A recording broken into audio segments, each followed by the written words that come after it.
Existence, the physical universe, is basically playful. There is no necessity for it whatsoever. It isn't going anywhere. That is to say, it doesn't have some destination that it ought to arrive at, but that it is best understood by analogy with music. Because music, as an art form, is essentially playful. We say you play the piano. You don't work the piano. Why? Music differs from, say, travel. When you travel, you are trying to get somewhere.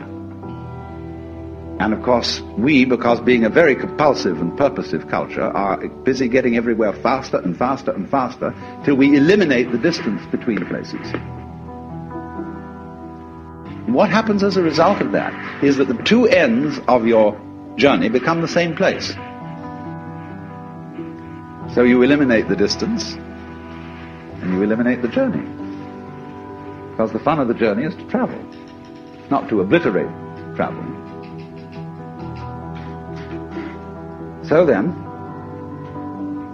in music, though, one doesn't make the end of a composition the point of the composition.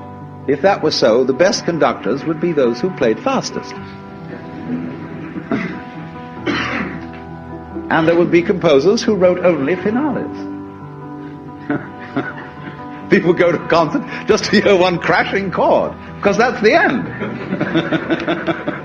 Same way in dancing. You don't aim at a particular spot in the room. That's where you should arrive. The whole point of the dancing is the dance. Now, but we don't see that as something brought by our education into our everyday conduct. We've got a system of schooling which gives a completely different impression. It's all graded. And what we do is we put the child into the corridor of this grade system with a kind of, come on, kitty, kitty, kitty. And yeah, you go to kindergarten, you know, and that's a great thing because when you finish that, you'll get into first grade. And then, come on, first grade leads to second grade, and so on, and then you get out of grade school, you've got high school, and it's revving up, the thing is coming. Then you're going to go to college, and by Jove, then you get into graduate school, and when you're through with graduate school, you go out to join the world. And then you get into some racket where you're selling insurance, and they've got that quota to make, and you're going to make that. And all the time, the thing is coming. It's coming, that great thing, the success you're working for. Then when you wake up one day about 40 years old, you say, my God, I've arrived. I'm there. And you don't feel very different from what you always felt. And there's a slight letdown because you feel there's a hoax. And there was a hoax, a dreadful hoax. They made you miss everything by expectation. Look at the people who live to retire and put those savings away.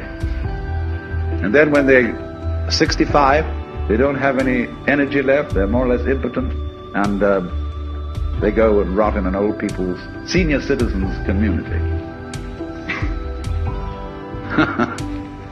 Because we've simply cheated ourselves the whole way down the line.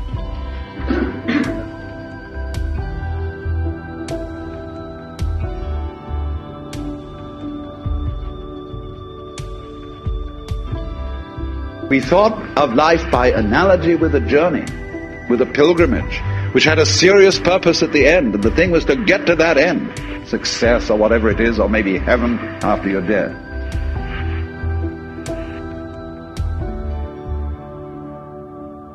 But we missed the point the whole way along. It was a musical thing, and you were supposed to sing or to dance while the music was being played.